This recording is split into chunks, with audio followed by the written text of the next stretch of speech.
When his lawyer stood up and walked out, the room seemed to shrink around Bradford Crane.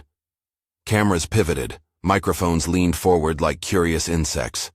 A ripple of gasps ran through the gallery, then a low, collective hum, the courthouse holding its breath. Papers fell from a briefcase. Victor Bledsoe's hand hovered on the courtroom door, as if the doorknob itself was a verdict.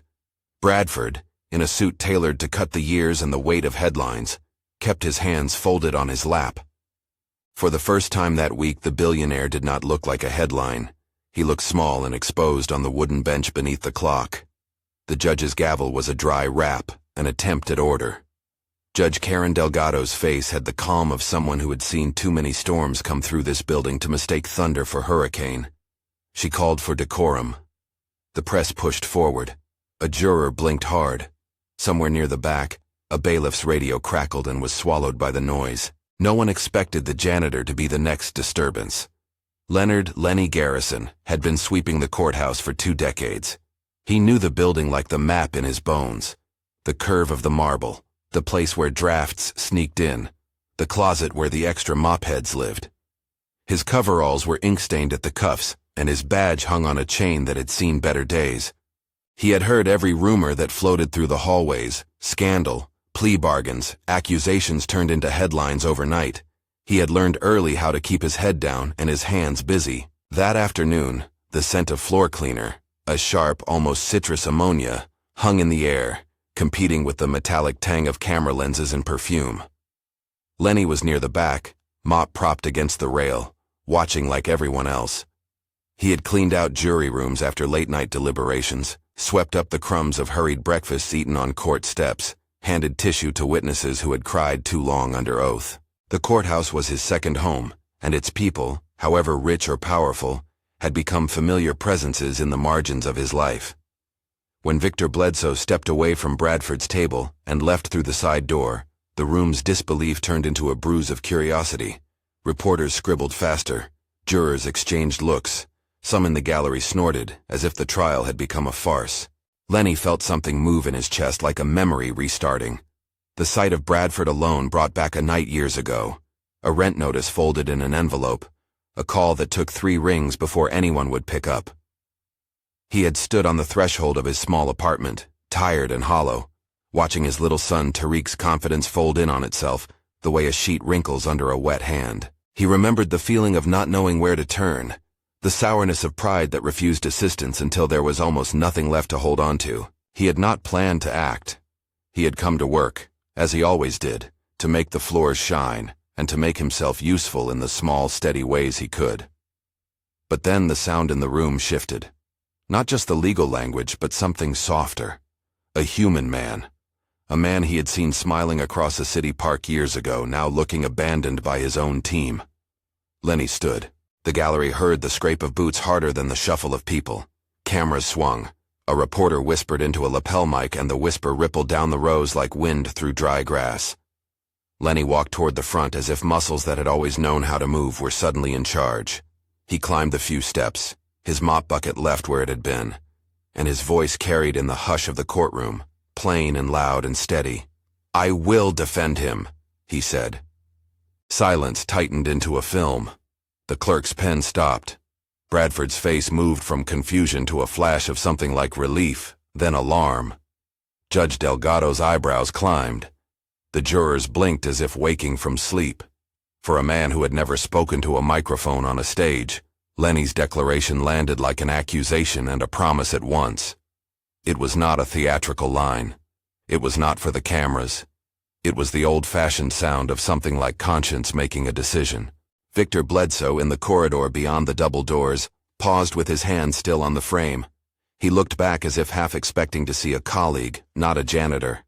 Reporters moved in, one of them already chewing the next question. Why? What did he mean? Judge Delgado leaned forward, the gavel tapping again until she had the room's attention. The law was a structure of rules. This room had rules about who could speak and when. But the judge also recognized the moment's human charge. After a brief consultation with courtroom officers and a measured exhale, she allowed a narrow exception. Lenny could address the court, for a limited time, on the question of whether Bradford had anyone to speak to him in his defense. The permission was a small official crack in the day's routine. It was also enough. Lenny spoke with the sort of clarity that comes from someone who has practiced saying important things in the quiet. He told them, briefly, without self-aggrandizement, about a night when Bradford Crane had called after seeing tenure notices posted in the building across from Lenny's neighborhood. Bradford had not done it for press releases or photo ops, Lenny said. He had called quietly, had spoken with the landlord, had arranged for a payment to stop an eviction that would have left Tariq and their family on the street. Lenny spoke of the panic in Tariq's voice and the way a father's hands shook when he thought he had failed his son. He spoke of a man in a suit who stepped into that small, raw space and made the crisis vanish, not for headlines, just because it could be done. The courtroom's mood changed, but not in the way Lenny might have hoped. Some faces softened, others drew tighter, suspicious of the story that tried to humanize the man at the defense table. Public narratives are hungry for simpler things, villains, heroes, and the neat arcs that satisfy late-night commentary. This was messier. Lenny's words had introduced an inconvenient nuance, a billionaire capable of a private kindness, and that subtlety did not sit well with the prosecutor. Dean Kilmer, the district attorney, was a man built for rhetoric. He had a way of arranging facts like a chessboard and moving them with the confidence of someone who had spent his career arguing the shape of truth. He stood, buttoned his jacket, and reminded the room of the allegations: misappropriation of funds, fraudulent reporting, a pattern of behavior that had already cost people their livelihoods. He paced the space between the jury and Bradford's chair like a tide. The evidence would show intent, he said. The people were owed a verdict that listened to the ledger as much as to stories. Bledsoe, who had left for reasons that would be dissected in columns later that evening, had offered no explanation. His withdrawal was a procedural blow. It destabilized the defense strategy and made the trial a more combustible thing. Publications would later frame his exit as a betrayal or as a strategic gambit. In that moment, it was just an empty chair, and empty chairs in courtrooms mean that the balance of procedure is suddenly made precarious. "Stay with this story to the end. You won't expect how it turns," someone suggested from the gallery. The phrase hung there, half plea, half promise. It floated into the microphones and into the heads of the people watching, a small invitation to patience. The judge cleared her throat. The record would show no rulings yet. The day would be adjourned short while counsel conferred. Cameras panned away for commercial breaks, as if the world beyond the walnut paneling was a book to be put down and opened again later. But for Lenny, this was not a show.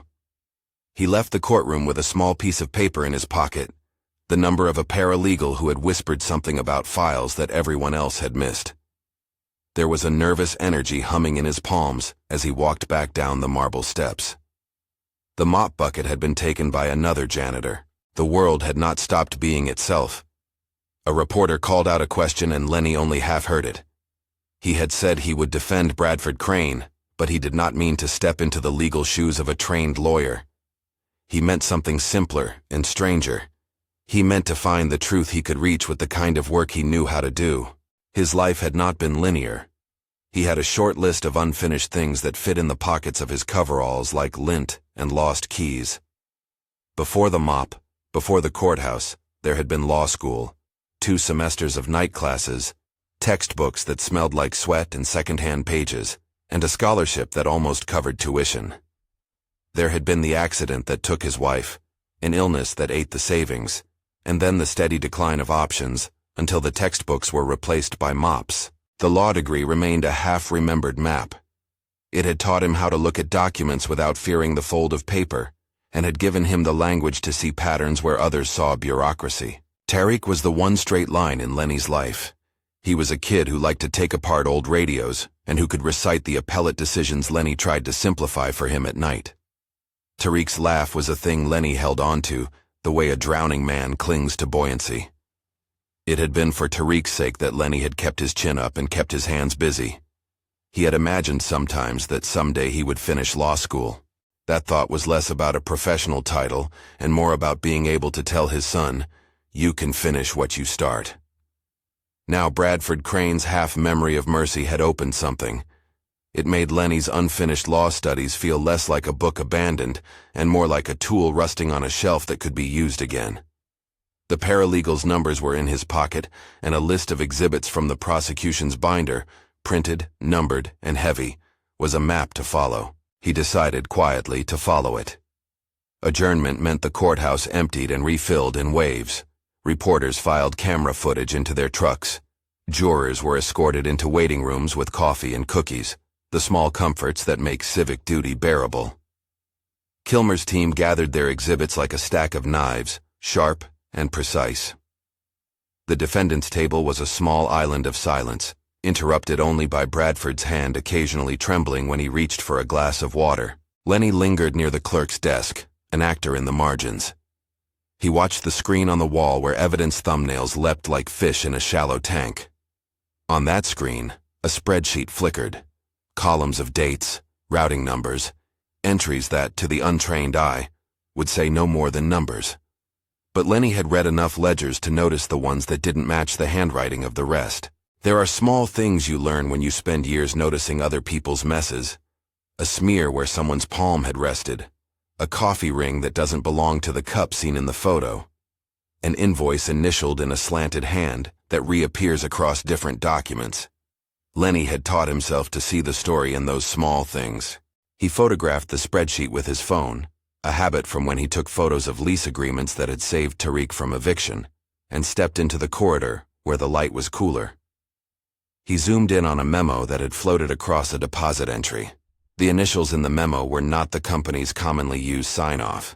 They were the initials DR, and the timing matched a payroll change that had coincided with a thin invoice to an LLC, with a name that didn't ring on the company roster. Lenny was not fooled into thinking he had solved anything. He knew the limits of his knowledge. He did not know forensic accounting. He had not had the ability to subpoena bank records or compel testimony.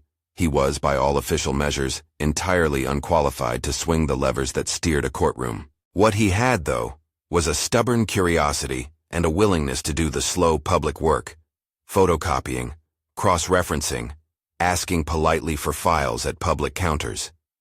He had also learned a thing about people. A human will sometimes reveal the contour of an error if you simply keep looking at it. So he began where a janitor had to begin, with paper and persistence. He walked to the public records room, his steps softer than the whir of the copying machines. The place smelled like toner and old paper, like the quiet of other people's business laid flat on a scanner. He asked the clerk for corporate filings for LC Holdings, a company name that had surfaced in the thumbnails on the courtroom screen. And the clerk, too accustomed to odd queries, handed over the binder without comment. By sundown, with a coffee cooling at his elbow and a pile of folders across a diner booth pressed into service as a workspace, Lenny had mapped a web of small connections that looked like nothing to anyone who wanted an instant headline. Ownership filings. A small LLC created a year earlier with a shell address, a series of invoices that paid out to the same routing number, but were coded under different internal expense headings. He copied memo lines and circled initials. He traced the timing of payments against Dina Rossetti's reported changes in title on company forms. The correlation did not equal proof, but it felt like an outline of a story. Interviews came next of a sort. Lenny visited the UPS storefront where packages for the LLC had sometimes been left and asked about a return address. A clerk described a woman who came in twice a month, nervous, efficient, wearing neutral coats. The description could have fit many people, but the clerk had noted the initials on a delivery tag that matched the memo he had circled. He went back to the courthouse the next morning before the sun had properly pushed away the night's chill. The building opened like a latch, and Lenny moved through its familiar spaces with a private purpose. He photocopied payroll records that were part of the public docket, read witness statements that others had skimmed for quotes, and made a long list of anomalies in a composition notebook he kept in his back pocket. He wrote neat columns of dates and amounts, tiny arrows connecting ledger entries to names. At lunch, he sat on the courthouse steps and watched Bradford walk into a small private conference room flanked by his remaining aides. Bradford's expression was guarded, the way a man shields an old hurt. For a moment their eyes met across the courtyard, Bradford's glance slid over Lenny like someone recognizing the shape of a person who might be a nuisance or a mirror. Bradford's mouth set hard. The world of corporate strategy and the world of mops rarely conversed. When they did, the language was awkward. Bradford, however, had once used his money the way some use a hand to shelter a child's head from rain. Lenny remembered only the kindness, not the man's later choices. Back in the public records office, Lenny found something that made his chest tighten, a memo line with initials again, and a disbursement that coincided almost exactly with the date a high-value vendor payment was rerouted. The signature on the corporate minutes wasn't Dina's full name. It was a combination of shorthand and initials that matched the pattern he had been tracking. It was a piece, then another piece. He felt the old itch of a detective's dilemma, the moment before you are willing to call yourself one. He was not ready to make a claim. He was ready to gather more. He was ready to cross the T's by hand, to photocopy with meticulous patience, to ask the right person the right questions without crossing the line of legality. He had learned that persistence is a kind of qualification. Word of his presence in the records office spread faster than he expected. A clerk recognized him from the courthouse, and drawn by a mix of admiration and sheer curiosity, mentioned that Dana Rossetti's name had come up in a separate filing that morning. Not an accusation, the clerk said slowly, but an alteration to a payroll code that had not been fully explained. Lenny's heart beat against the ribcage like a small drum. He taped notes to his notebook and held them like talismans. He worked in bursts, photocopying until his shoulders ached, then walking the block to clear his head, then sitting on a stoop and comparing dates. At one point, he nearly laughed out loud from absurdity. The same initials had appeared across 3 different kinds of documents, always around the edges of payments that later raised eyebrows. Patterns are often the only path out of messy systems. Lenny had learned where to look in the margins. Not everything rewarded him. He hit closed doors. A junior analyst at a vendor office told him she did not have authority to comment. A seasoned paralegal he thought might be his ally declined his questions politely. Confidentiality clauses and corporate lawyers' glare are thicker than most people's patience. But persistent, public records are patient things. They do not demand recognition to hold their secrets. They sit there, and if you keep returning, they eventually reveal the seams. Still, Lenny knew the limitations of what he held. He did not possess bank records or internal memos stamped with the company's seal. He had pattern and time-stamped correlations, and people who might corroborate certain dates but could not swear to silent transfers. What he had instead was a simple moral urgency. He had said in the courtroom that he would defend Bradford because the man had once defended his family. Now he wanted to test whether there was more to the story, whether Bradford had been set up, whether someone inside had been skimming and hiding the tracks. He avoided grand claims. He composed his notes carefully, numbering documents the way he had seen lawyers do, with a child's care and an adult's restraint. He labeled his stack: payroll anomalies, vendor rerouting, LLC filings, delivery tags. In a sense, he was building the kind of map that could, with professional backing, be navigated into a full explanation. The courthouse returned to life with the weight of anticipation the next morning. Cameras returned like scavengers to a fresh kill. Opposing counsel resumed the ritual of public performance. Kilmer sharpened his arguments as if the trial were a blade, polishing the narrative of breach and betrayal. Bradford sat with a hand pressed against his cheek. Victor Bledsoe remained a subject of rumor. His exit had become a rumor-turned thesis. Lenny walked in carrying his photocopies like a quiet threat. He did not yet know how to get them into the hands that could turn them into subpoenas or expert testimony. He did know where the judge's chambers were and how to ask for an audience. He moved through the halls with the same steadiness he used to push a mop, a rhythm that brought him to Judge Delgado's anteroom. The judge's assistant, a woman with pragmatic eyes and a calendar for a brain, recognized him. She had watched him through years of hearings, observed his small courtesies to witnesses, the way he straightened a jacket or picked up a dropped note. "You again," she said, more as recognition than dismissal. "I need to speak to her," Lenny said. "She doesn't take walk-ins," the assistant replied, glancing at her schedule like it was a shield. "But if it's about evidence for the record, counsel should present it." "I don't have counsel," Lenny told her. The truth was a plain thing between them. The assistant's eyes softened. You can't just hand evidence to a judge, she added. There's a procedure. I know the rules, Lenny said. I have things I think they should see. There was a beat where the assistant considered whether the courthouse could accommodate an act of conscience that didn't fit neatly into procedure. She looked at his hands for a moment, as if to weigh whether the man had the kind of papers that could cause trouble or the kind of hope that could be indulged. She took a breath and after a few quick calls, managed to get Lenny 10 minutes with the judge's clerk.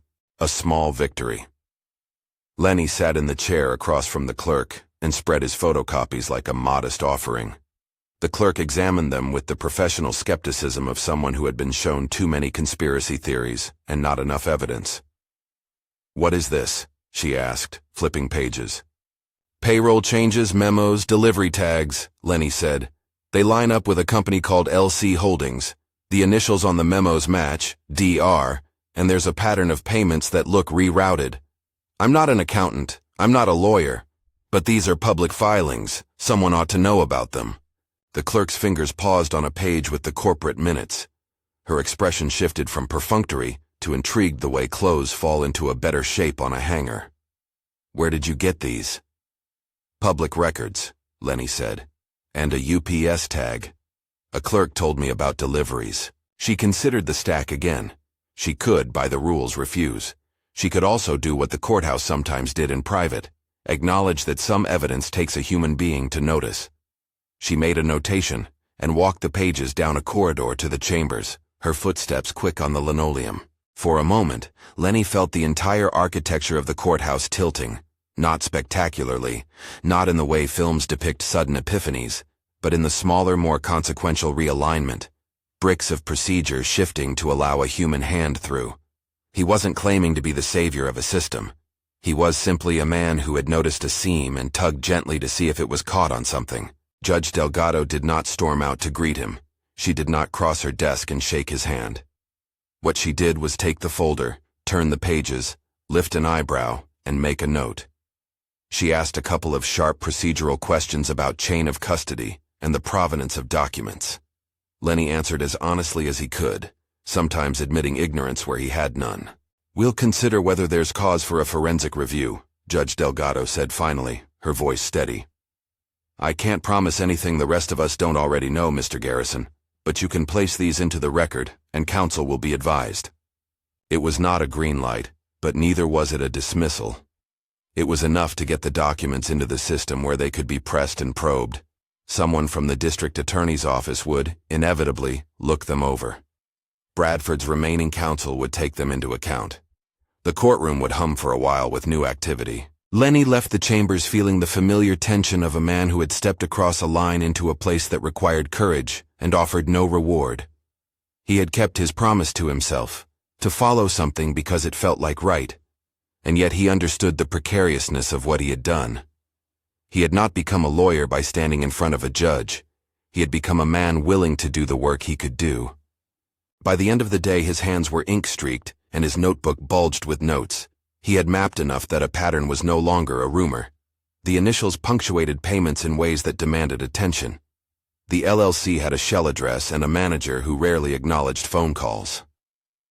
The vendor rerouting occurred in a window when Dina Rossetti's title on filings had changed precipitously. As night fell, the courthouse emptied and lit its interior like a thrift store lamp.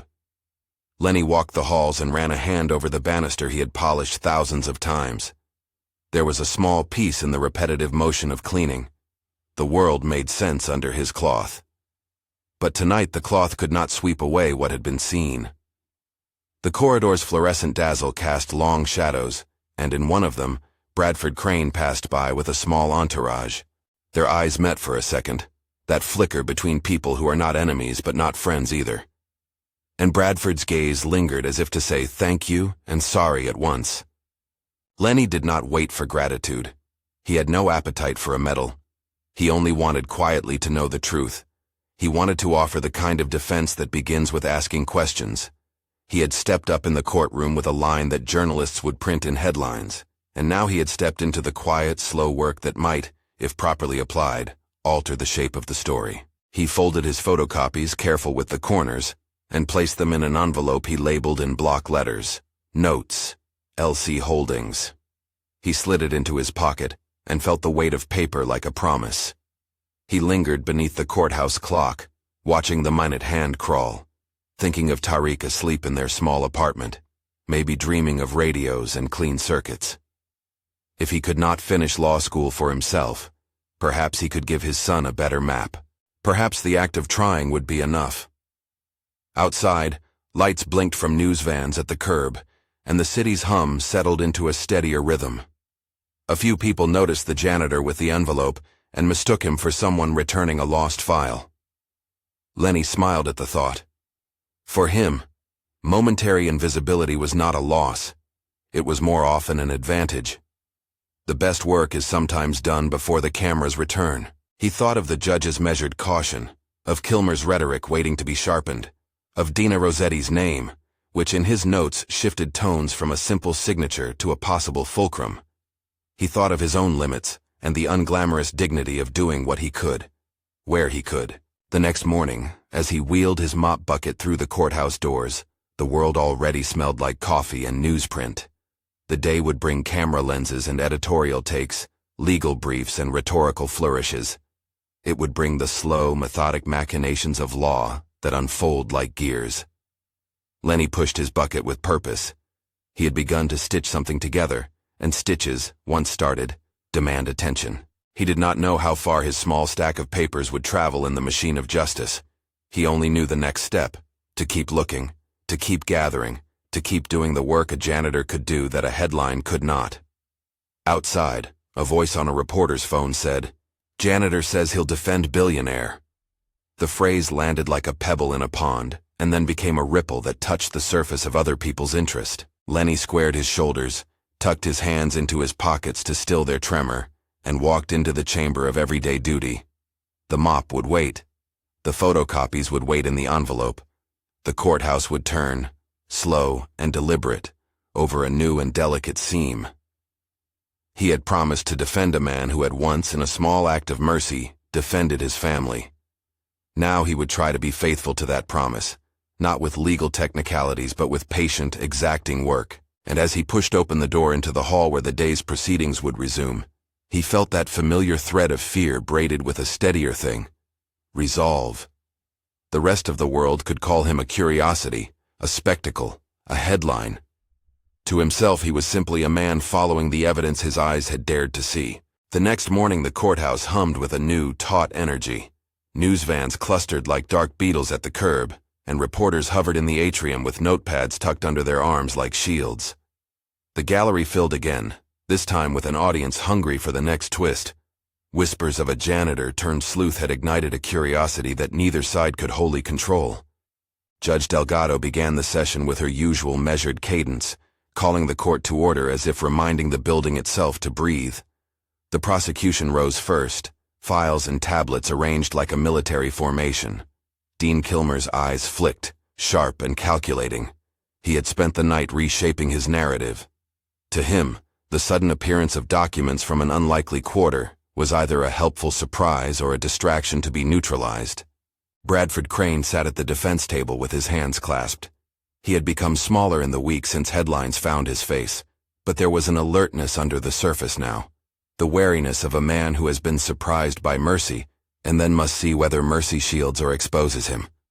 His remaining counsel shuffled through the new materials with a cold, professional patience that only made the spectators more attentive. Lenny arrived carrying the envelope like a talisman. He placed it on a small table beside the clerk and let the papers breathe under the fluorescent light. The courtroom turned toward him, as if the air itself wanted to know what he had brought. Judge Delgado opened the envelope and took in the photocopies. She tapped a page with the tip of her finger, not in theatrics but in a judicial habit of testing paper the way one might test a surface for authenticity. "Mr. Garrison," she said, looking up, "these are in the record now. Counsel will have access and the court may on its own motion request a forensic accounting to examine these anomalies." The words landed like a carefully placed stone. Forensic accounting was a slow, meticulous thing. Not the dramatic reveal of television, but a method that could, if it found substance, realign the case entirely. Kilmer's jaw tightened. He respected procedure enough to recognize that an ordered review was something his office would take seriously. Over the counsel table, Kilmer rose to speak. He did not dismiss the new material. He framed it instead, in the language of control. "The court will allow a review," he said measuredly. "But let us be clear. Preliminary findings do not displace the evidentiary burden we have presented. We will cooperate with the court's request for a forensic review, but these matters will be handled in a way that preserves the integrity of the record." There was the legal sawtooth, a concession wrapped in caution. The DA's office would not be blindsided by anecdotes. They would refocus the machinery of investigation under their direction. That was their right and their craft. But the court had allowed the crack, and inside that crack, light might fall. The forensic review began within days. Specialized accountants were assigned. Hard drives and servers were queried. Bank statements with redactions and chain of custody markings moved between offices like evidence in a relay race. Lenny was mostly outside this official chain. He had offered the doorway, not the hammer. He continued to work his shifts, sweeping and polishing and carrying the new strange weight of attention. But he also kept returning to the public records room and to the small list of names and dates he'd made in his notebook. One morning, a junior forensic analyst asked to see Lenny for a moment in the hallway. The young woman introduced herself with a tired smile and held out a legal pad cluttered with columns. "Mr. Garrison," she said, "you don't have to talk to me, but some of these memos you drew our attention to, they line up with internal transfers we didn't expect. It doesn't prove anything on its own, but it's more than a coincidence." Lenny's chest, so accustomed to the rhythm of mop and bucket, beat a little faster. "I didn't think I'd find proof," he said quietly. "I thought I'd find a pattern." "You found a pattern," she answered. "Now we have to ask where the pattern leads." The pattern led in time to Dina Rossetti. The forensic accountants traced a series of transfers and invoice codes to vendors tied to LLCs that, while nominally unrelated, bore the same management fingerprints in their filings. When the accountants pushed further, they found emails, memo notations, and personnel changes that coincided with those transfers. A name kept appearing near the edges of these entries: Dr. Kilmer's office moved with the decisiveness of a machine now fed with data. Subpoenas were issued for internal communications, and paper trails that had been obscured by corporate opacity came into clearer focus. When a forensic audit indicates possible internal malfeasance, the prosecutors do not always announce it publicly. They consolidate, they build, they wait for a threshold where the evidence is sufficient to confront a suspect. That threshold arrived in a way the public could not ignore. On a bright midweek morning, the courthouse chamber was full to the brim. The press filled the back rows, their lenses trained like many small suns. Counsel for the prosecution stood and moved to present a supplemental exhibit, now marked with the kind of stamps that made documents feel official and lethal. Kilmer rose, and rather than use the rhetorical flourish he favored, he spoke in a tone stripped of performance. "Ladies and gentlemen of the court," he said, "over the course of this proceeding, we've received documents that require us to address an internal trail of payments that do not align with the company's stated ledger entries. These transfers appear to have been routed through LLCs and vendors that were, in practice, controlled by an officer of the company." The name came like a slow fall. "Ms. Dina Rossetti," Kilmer continued, "we have reason to believe she was involved in directing certain disbursements. We are asking the court to allow questioning on this matter." From the gallery, faces shifted. Dina, in the midst of the packed courtroom, looked like anyone else called forward by a sudden dangerous current.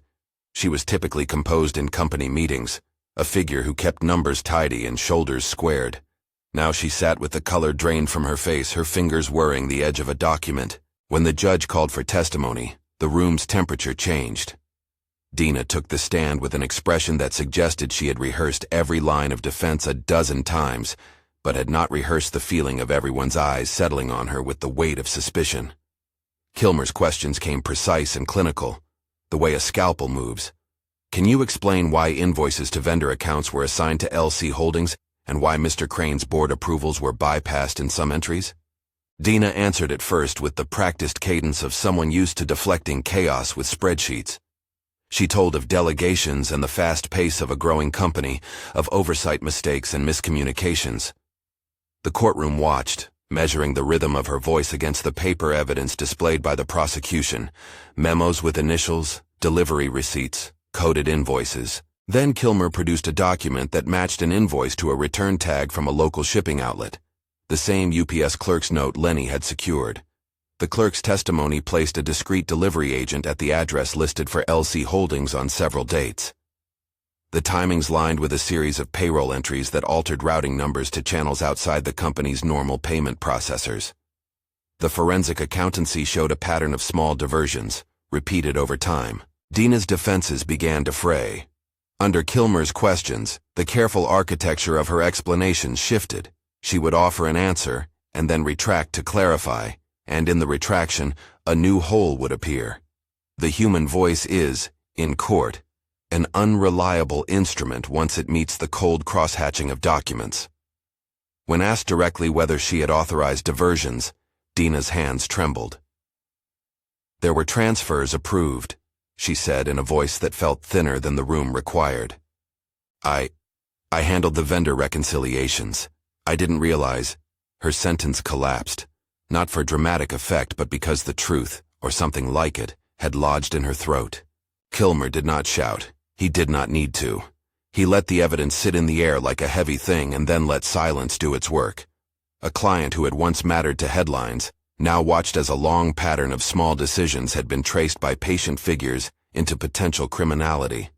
The prosecution did not make a sweeping claim that Bradford Crane had been the architect of the fraud. Instead, they argued that the internal malfeasance could explain why accounting entries showed anomalies, and why perhaps the company's external reports had failed to reflect internal theft. Bradford sat still, his jaw tight. He had insisted his hands had been clean. He had hired teams to manage finance and assumed the company's controls would hold. The reality, as it unspooled in court, was messier. The structure of corporate governance can obscure the simple fact that people within a company can, without the CEO's direct involvement, manipulate the machinery for personal gain. After Dina's breakdown on the stand, a mixture of denials, partial admissions, and finally, a tearful, exhausted recitation of pressure and mistakes, Kilmer reframed his approach. He conceded publicly that the evidence of internal diversion raised reasonable doubt about Bradford's intent regarding some of the primary charges. "We acknowledge that additional internal culpability has been uncovered," he told the court. "Our case will now be narrowed to those counts where the ledger and evidence still support a direct claim against Mr. Crane." The prosecutor's shift was not an exoneration. It was a surgical narrowing. Charges that relied on direct proof of Bradford's involvement would be pursued differently, delayed until there was clearer evidence. But several of the central counts, those based on misappropriation, alleged to have been directed by Crane, were recalibrated. When the judge called for a short recess to allow counsel to reconfigure their arguments, and for jurors to be re-instructed on the narrowed charges, the courtroom exhaled. The press leaned forward in a way that suggested they were hungry for closure, but were, in truth, watching a process that had simply changed its shape. It was then, at the request of Bradford's remaining counsel, and with the judge's reluctant allowance, that Lenny was given a modest, extraordinary permission, a brief, plain-spoken address to accompany the new framing of the case. It was unusual for a court to let a non-lawyer speak before the jury in such circumstances, but Lenny had become an acknowledged presence in the record. The judge's ruling was narrow. She permitted Lenny 3 minutes to speak directly to the jury, on the condition that his remarks be limited to what he personally had observed. Nothing legal, nothing argumentative, just the honest fact of what had prompted him to act. Lenny's throat felt dry in a way that had nothing to do with mop buckets or the courthouse's recycled air. He climbed the small steps to the podium and looked at the jurors as if looking at a row of neighbors. Bright lights made everyone seem more human and more vulnerable at once. "Members of the jury," he began, voice steady and direct. "I said in this courtroom that I would defend Mr. Crane. I didn't say that because I thought he was perfect. I said it because I remember someone doing something for my boy when I couldn't.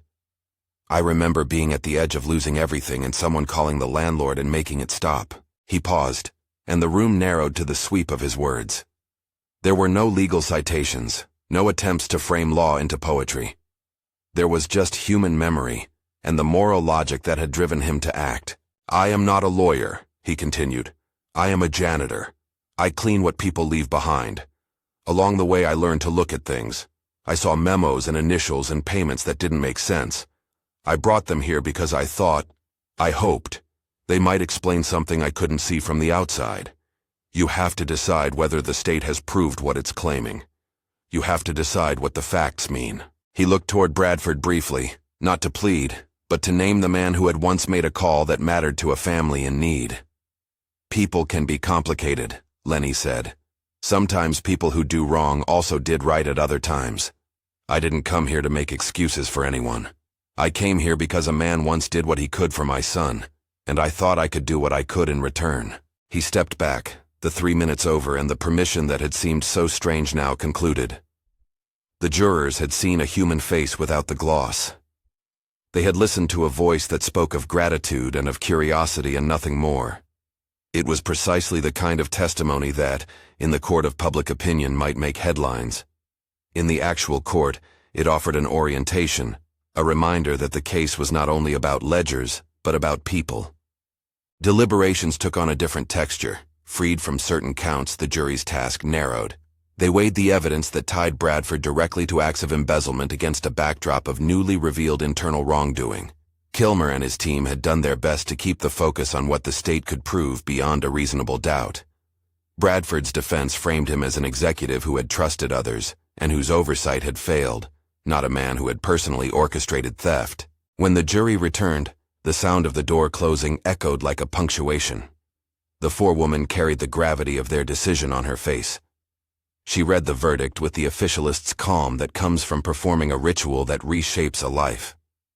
On the primary counts charging Bradford Crane with intentional misappropriation, the jury found him not guilty. On several related counts, the jury's decision reflected the narrowed focus of the prosecution. The verdicts were a mixture of acquittals and holdbacks that would feed future proceedings, but did not brand him with the central guilt the headlines had suggested. A hush steadied over the courtroom like a tide. Bradford closed his mouth slowly and looked at Lenny with a gratitude that had little to do with spectacle. He rose, crossed the small distance between counsel and the janitor who had sat in the margins, and offered his hand in a gesture that was at once guarded and sincere. "Thank you," Bradford said quietly, "for standing." Lenny shook his hand the way a man might touch a buoy, brief and steady. "You did what you did," he replied. "I just did what I could." After the verdict, the press surged toward other narratives, legal scholars offering analysis, pundits assigning meaning, op-eds trying to wrap the day's events into tidy moral lessons. Inside the courthouse, the machinery of consequence moved with slower gears. Kilmer's office announced internal referrals. Dina Rossetti was to be charged for financial misconduct stemming from the forensic audit, and her case would follow a criminal track. The company's board issued a terse statement about internal controls and promised cooperation with authorities. Bradford announced, in a measured, non-theatrical memo, that he would step back from day-to-day operations while the company enacted reforms. There were offers, too, small human things that didn't make the papers. Bradford's remaining counsel, moved perhaps by gratitude or by a sense of moral economy, left an envelope in Lenny's locker with a notarized check and a letter of thanks. The check was generous in a way that would make a difference to a man whose paycheck had been modest for years. Lenny took the envelope home and placed it on the kitchen table where Tariq ate his cereal and tinkered with circuits like he was learning to bend the world into better versions of itself. Tariq noticed the paper, but not the details. "How'd it go?" he asked, looking up from a half-dismantled radio. "Good enough," Lenny said, thinking of custodies and columns and a jury's slow, uncertain decision. He put the envelope in a drawer and left it there for a night. He told no one, not even Tariq, about the exact amount. Some things had to be measured in other currencies: dignity, public attention, the quiet insistence that what you do is enough. In the weeks that followed, there were offers of interviews and talk show invites that proffered fame like a possibility on a menu. There were also offers from civic groups and advocacy organizations who wanted to know how an unlikely voice had managed to move a courtroom. Lenny declined most of them. His life had become an odd combination of traffic and home, of cameras and mop buckets. He chose almost invariably the mundane. One afternoon, Judge Delgado called him to the bench's anteroom. She had read the files and watched the way the courthouse had changed with a kind of appreciative solemnity. "Mr. Garrison," she said, "this court recognizes that your actions brought to light matters that warranted further review. The institution of the court depends not only on rules, but on people who care enough to notice." She offered him a handwritten commendation, not a medal, not a public spectacle, but a small official acknowledgement that the court records would preserve. In recognition of civic courage, bringing to light facts meriting judicial review. Lenny took the paper with the same care he had reserved for the envelope in his drawer. He could have used another mop bucket. He could have used a certificate for Tariq's tuition. He thought for a moment and then said, "Judge, thank you. If it's not too much to ask, could the court help get the janitorial staff a replacement set of supplies? The old bucket's handle broke last month." Judge Delgado allowed herself a soft smile. "Consider it handled," she said. Lenny left the chambers with the commendation folded into his wallet, and the thought that small practicalities sometimes matter more than public accolades. Bradford, in a quiet exchange later, asked if there was anything he could do beyond money.